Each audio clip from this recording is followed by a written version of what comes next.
আসসালামু আলাইকুম। Real village cooking চ্যানেলে সবাইকে ওয়েলকাম জানাচ্ছি। আজকে আমি একটা মুচমুচে খাস্তা নিমকি রেসিপি আনিয়ে দেখাবো। রাতে বেঁচে যাওয়া ভাত দিয়ে কিভাবে আপনারা মুচমুচে নিমকি খাস্তা মুচমুচে কিভাবে বানিয়ে নিতে পারবেন আর স্টোর করে রাখতে পারবেন 1 মাস পর্যন্ত। চলুন শেয়ার করি। এখানে রাতে বেঁচে যাওয়া 1 বাটি পরিমাণে ভাত নিয়েছি। এই ভাতগুলো আমি মিক্সিং জারের মধ্যে নিয়ে নেব। ফেলে না দিয়ে আপনারা এইভাবে বানিয়ে নিতে পারেন। পুরো ভিডিওটা দেখতে হবে, স্কিপ না করে পুরো ভিডিওটা দেখতে থাকুন, খুবই ভালো লাগবে। আমি নিয়ে নিলাম, এগুলো মিক্সিতে একটু ঘুরিয়ে নিচ্ছি। আমি এখানে কোনো রকম জল ব্যবহার করি না। এই দেখুন, এবার একটা পাত্রের মধ্যে আমি পুরো এটা নিয়ে নিচ্ছি। কি সুন্দরভাবে হয়েছে দেখুন। একটা থালার মধ্যে নিয়ে নিলাম পুরোটাই, আর চামচের সাহায্যে আমি নিয়ে নিচ্ছি। আমি এখানে আজকে টমেটো দিয়ে বানাবো, কারণ এর মধ্যে খাট্টা মিঠা সব রকমই স্বাদ থাকবে। লবণ দিয়ে দিলাম সামান্য, আর এখানে অ্যাড করব চালের আটা। 1/2 বাটি পরিমাণে চালের আটা দিয়েছি, কিছুটা লাগলে আবারও দেব। আর এর মধ্যে কিছু মশলাও অ্যাড করব। কালো জিরে দিয়ে দিচ্ছি 1 চামচ, জোয়ান দিয়ে দিচ্ছি 1/2 চামচ, লাল লঙ্কা গুঁড়ো, এখানে আপনারা চিলি ফ্লেক্সও অ্যাড করতে পারেন। আর এই টমেটোটা আমি পেস্ট করে এর মধ্যে দিয়ে দেব। পেস্ট করে নিয়েছি, এর মধ্যে দিয়ে দিচ্ছি। টমেটো দিলে এর স্বাদটা দ্বিগুণ আসে আর খেতে অসাধারণ লাগে। দিয়ে দিচ্ছি কারি পাতা। কারি পাতা এর টেস্টটা তো অসাধারণ। হলুদের গুঁড়ো 1/2 চামচ দিয়ে দিলাম। এর মধ্যে দিয়ে দিচ্ছি চাট মশলা। সমস্ত কিছু উপকরণকে আমি হাত দিয়ে ভালোভাবে মিশিয়ে নেব। হাত দিয়ে ভালোভাবে মিশিয়ে নিতে হবে। আরও কিছুটা পরিমাণ আমি দিয়ে দিলাম চালের আটা। সমস্ত কিছু উপকরণ আবারও ভালোভাবে মিশিয়ে নিচ্ছি। একটা ডো তৈরি করে নেব।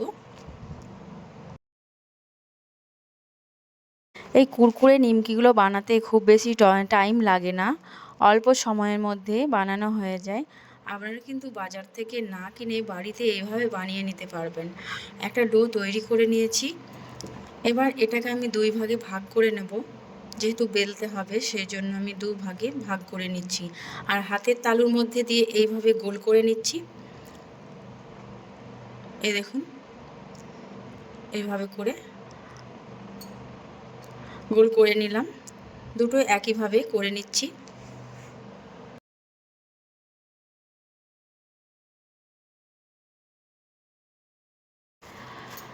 দুটোই করে নিলাম। এবার সামান্য এখানে ময়দা ছিটিয়ে দিচ্ছি, বা চালের আটাও ছিটিয়ে দিতে পারেন। এবার এটাকে বেলে নেব। খুব বেশি পাতলাও না, খুব বেশি মোটাও না, মিডিয়াম করে আমি এটাকে বেলে নিচ্ছি। এটা বেলা হয়ে গেছে। এবার সাইডগুলো আমি কেটে বাদ দিয়ে দেব।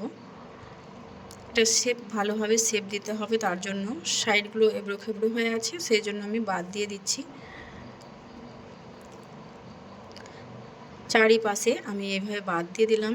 এবার একটা কাঁটা চামচের সাহায্যে একটু ট্যাপ ট্যাপ করে নেব, যাতে এটা ফুলবে না আর মুচমুচে খাস্তা হবে। এইভাবে করে একটু ট্যাপ ট্যাপ করে নিচ্ছি।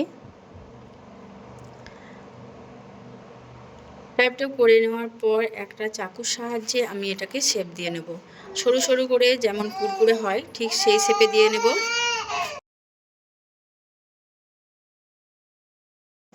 আমি চাকুর সাহায্যে এইভাবে শেপ দিয়ে নিয়েছি।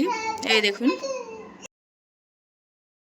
লম্বা লম্বা করে কাটার পর আমি মাঝ বরাবর এইভাবেই কেটে দিচ্ছি। এই দেখুন, একটা তুলে দেখাচ্ছি। প্রতিটা ঠিক একইভাবে এরকম লম্বা লম্বা কুরকুরের মতো সাইজ হয়েছে। এবার এগুলোকে আমি ফ্রাই করে নেব। সব কটা একইভাবে বানিয়ে নেব। এই দেখুন কতটা সুন্দর হয়েছে।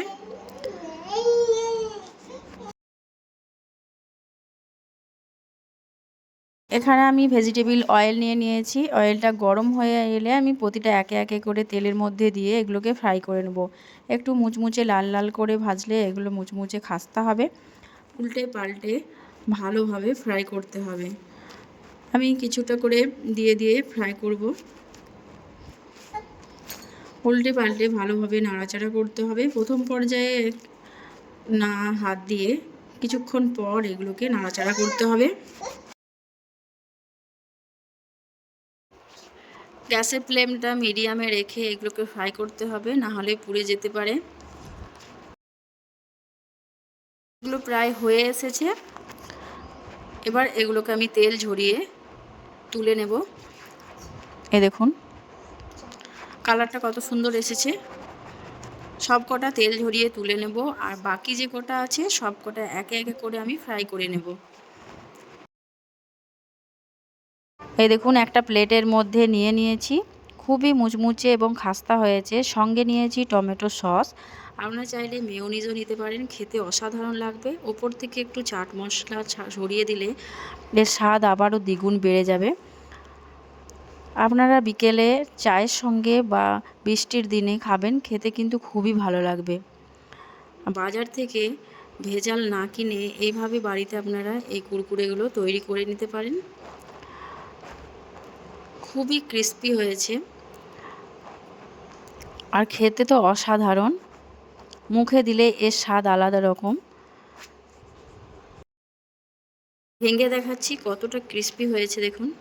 দেখুন সব কটা ঠিক একইভাবে আমি এখানে টমেটো সস দিয়ে সার্ভ করছি। এত সুন্দর খেতে লাগে, গরম গরম চায়ের সঙ্গে তো এর স্বাদ অসাধারণ লাগবে। তাহলে বন্ধুরা আজকের এই রেসিপি আপনাদের কেমন লাগলো অবশ্যই কমেন্টে জানাবেন। ভালো লাগলে চ্যানেলটা সাবস্ক্রাইব করে পাশে থাকার অনুরোধ রইল। আপনারা কিন্তু বাড়িতে এইভাবে বানিয়ে নিতে পারবেন, একবার হলেও ট্রাই করে দেখবেন, খেতে অসাধারণ।